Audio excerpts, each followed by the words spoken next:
Time for a water break. Man, we in the first quarter, man. Thank y'all so much for tuning in to the Water Cooler Talk podcast, man. The coolest podcast in your ear every Wednesday. We got to go ahead and get into it, ladies and gentlemen. We got to talk about it. In the first quarter, man, the first topic for tonight, man. What is going on with Auburn football, man? What happened this past weekend? Is it time to hit the panic button on Coach Freeze and the Auburn Tigers? DC, we're gonna start with you, man. What did you take from this weekend? Is it time? Is it time to hit the panic button? Like, what did you see? Everybody brace yourself, because I think I ain't gonna say it's time to hit the panic button on Hugh Freeze himself, but okay. I think it's time to hit the panic button on what Hugh Freeze doing. Ooh. Meaning, man, Hugh Freeze saying the quarterback doing good. He got open receivers. Now he's giving. Hold up, now he giving some criticism, but he's saying like in certain spots the quarterback Thorne did well. He hit receivers here and there, but then it's like missing receivers. Then he's saying it's the O-line, so he's spreading it around. He talking about starting Peyton Thorne again and doing the same thing Saturday. And the reason I say it's time to hit the panic button on what Hugh Freeze doing is because Hugh Freeze had the same methodology every stop he went to, correct? Mm-hmm. Sure did. Okay, he get to his dream job and they be like, I ain't calling offense, y'all.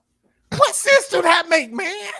So y'all got me up already. But think about this, man. Think about this. Y'all start this Water Cooler podcast. The coolest podcast in your ear. See, I got it now. But anyway, I got it, Nick. Okay, check it. Y'all start Water Cooler podcast, right? Yeah. Okay, y'all started from the ground up. Bro, yeah. Y'all about to cross 100,000 subscribers, right? Y'all get picked up by ESPN. Y'all debut show, y'all just be like, man, forget everything we did. We just gonna let Bozo or somebody, the clown, run it. Exactly. I mean, does that make sense? You like finally get to your destination and you like, okay, I'm not gonna even call offense. Just let somebody else do it on my dream job. It doesn't make sense. I'm sorry to get up. Get y'all. Y'all got me. You know what I'm saying? Yeah. I mean, let me calm down. Marcus, what you think? Like y'all? What you thinking, Marcus? Yeah, it's time to hit the panic button on this season. Ooh, already? Man, unless he like DC said, unless he changes, if that's his theory, he wasn't watching the same game that I was watching. Mm-hmm. Peyton Thorne held the ball way too long. Sometimes he dropped back too far for his pocket. Now the offensive line was shaky, but we also seen him miss a wide open receiver in the first drive on a wheel route. Like, and we also seen whoever is calling plays. I don't know who calling plays, but whoever is calling them. You see Robert Ashford get you a 3rd and 1, and you throw Peyton Thorne back in the game for a screen. Like we can call better games on that than in Madden, bro. Like I don't know what I was watching. Man, the defense was the only touchdown of the game. I guess you can say that our defense is borderline good or elite. We had some mental lapses, but that's to be seen when you on the field for the whole game. Goodness so gracious. It's just like, my God, like even when Holden got in the game, he looked more comfortable in the pocket than Peyton Thorne did the whole entire game. For the small sample size we got of Holden, he looked more comfortable in the pocket. Mm-hmm. You know what? That's my take. I don't know, man. I have gone back and forth on this. I think Hugh Freeze needs to go ahead and call plays, in my personal opinion. Yes. It's time for Hugh Freeze to go ahead and take over that play calling. It's obvious. The quarterback position, man. So looking at Peyton Thorne, man. Peyton Thorne looked nervous Saturday. He looked nervous in the pocket, bro. Like I was watching him throw the ball, like it's like he was dropped back, and like you know how when you got hit so much that it's like You just looking to get hit. It's exactly how he looked. And I was like, bro, holding the ball too long, overthrowing receivers. Man, Holden got in the game, and at least Holden stepped on his back foot and he threw the ball. He threw the ball. He actually made the offensive line look better when he was out there because he was letting the ball go at a decent time and giving the receivers a chance to catch it. You know, it's not like Holden is waiting for the play, is waiting for the receivers to get to the spot that they're supposed to. He's throwing the ball to the spot the receivers are supposed to be at and letting them make the play. It's like Thorne wants the receivers to be already in the space where they're supposed to be at before he throw the ball. It's not like he trusting the receivers. And then you don't. And then I think the stat was that Javaris Johnson and Jay Fair had a combined total targets of 4. No, excuse me, these are the 4 or 5 combined total targets. Stop. Those are your 2 best receivers, and they get 4 targets the whole game. Okay, man. Listen. I'm gonna say this.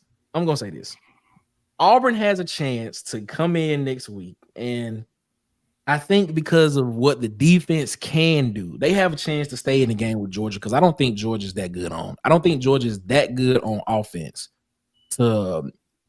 as they were in the past with like a Stetson Bennett. I still think Carson Beck is scared to throw the ball too. I believe he is. So if Auburn's defense can keep them in the game and the offense can find a way to score 21 points, I think Auburn has a chance to upset Georgia. That is me personally. Question to both of you guys. Go ahead. Question to both of you guys. Who are you coming into next week as your starter? Holden Garner, the coach. It's not. I would go ahead and throw Holden out there. Let Holden get a week under his belt, but it's not gonna happen. It's not gonna happen. What about you, DC? It won't be until after the week of after their bye week that you'll probably see a new quarterback. That's how I see it. Yeah, I would definitely go Holden, man. But from what Hugh Freeze said in the press conference, they asked him kind of something along that, and he said, "Man, we're gonna get more Peyton Thorne." He said Peyton Thorne is, to paraphrase it, he's saying Peyton Thorne looking good in practice. But we're talking about practice. Peyton Thorne is easily third string on my roster. That's what he's saying. He's saying Peyton looking good in practice, man. And he keep holding on to this dude, man. It's like it's one thing to get in practice and you look like a G. But bro, if you can't get on the field, if you walking out there, who was the guy on Wizard of Oz that didn't have a heart? Was it the Scarecrow? The Tin Man, wasn't it? No, Scarecrow. The Scarecrow. Yeah. The Scarecrow was Scarecrow, man. Come on, we need to go back and watch. Tim didn't have courage. We need to get brushed up on that. Me and you need to sit down together, watch the Wizard of Oz together. But anyway, nah, we gotta watch the Wiz. The Wiz. Yeah, watch the Wiz. He's on down, bro. Man. Yeah, this guy saying that he's saying that Peyton Thorne looks good, but he get in the game. It seems like, bro, he leaving his heart at practice, or maybe he's not getting hit at practice, like Nick said. We take out the talk on the side. Maybe he doing good because he's not used to getting hit.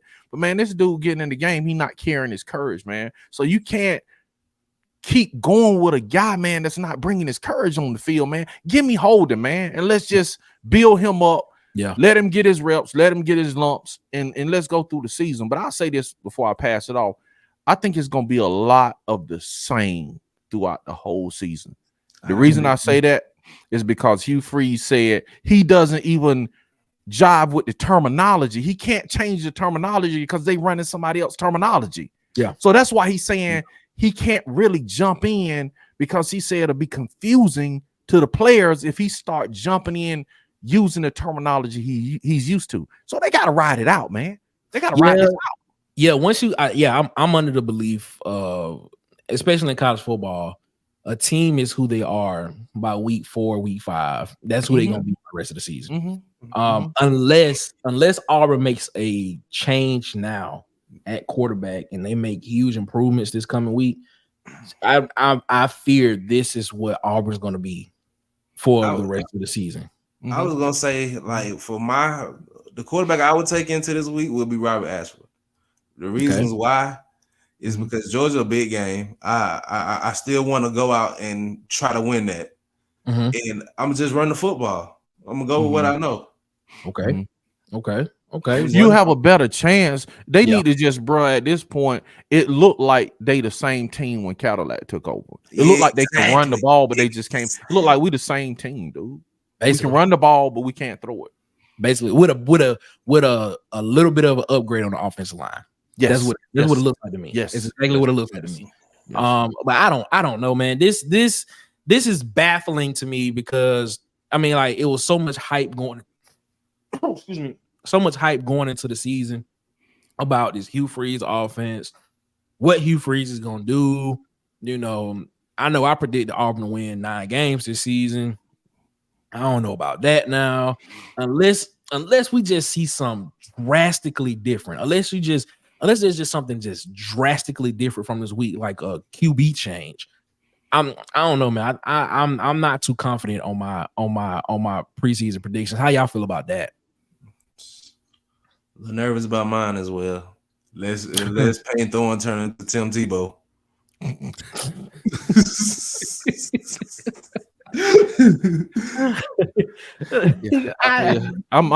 I'm nervous about mine as well, man. Yeah. It's just hearing what Hugh Freeze said about how it's hard for him not to jump in and call the plays. He said he in a hard place right now because he's not used to it.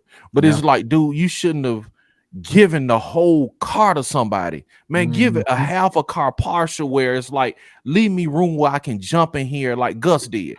Gus could just jump in and take over play calling at any time. Hugh didn't leave himself any room to jump in and just take it over. It's gonna have to be a transition. That's why he was saying, man, wait till the off week. And then we might see something different after that. But okay. Well, I predicted at the beginning of the season, not taking this week because I kind of fell into the Kool-Aid a little bit, thinking Auburn can come out and beat Texas A&M and Kyle Field. I did at the beginning of the season predict Auburn to lose to Texas A&M. Do you think with him changing it at the bye week, him changing it back to, something that he is comfortable with calling, is that enough change for Auburn to actually down the back end of the season actually become a more competent team and a more competitive team? Do you think that change helps the team? Well, I think if you get an offense right now, man, that could score 21 or 24 points, man, you'll be hard to beat. Yeah, that's just my thought. I agree. You know what I'm saying? So I think if Hugh Freeze get in there, dude, think about this. This dude said they were been successful with RPOs. He said they didn't throw no RPOs against Texas A&M. Not one. None. He said that. So, bro, I'm like, what are y'all doing he said he went over the game plan. It was good. But I'm like, okay, bro, what are y'all doing in game that the whole game go by? Okay, you go to halftime, you should be whispering in dude ear like, okay, RPO, my guy. RPO, my guy. It's like the whole, and maybe he just kind of like, I'm going to let you go and, do your thing and I'm not going to interrupt, man. But you can't, like, if that's your philosophy, he said that's what got him here. What's baffling me is, dude, this is what got you here. Why are you sitting in a rocking chair just letting somebody just drag your dream if this is your dream job, man? Very true. I don't understand that. Very true, because he said it was 3 schools he would leave Liberty for. He said, well, of course, Auburn was one because he had Auburn. I remember him saying that. But I don't know, man. It's a lot of things that need to happen. Hopefully, I think the biggest one is actually evaluating the quarterback position and actually giving Holden a real chance at quarterback, because he does look out of all 3 quarterbacks. He, in my personal opinion, he looks like the better option as throwing the ball. Thank you for tuning in to the Water Cooler Talk channel. Hit the notification button to know when new videos drop. Like, share, and subscribe. It helps the channel.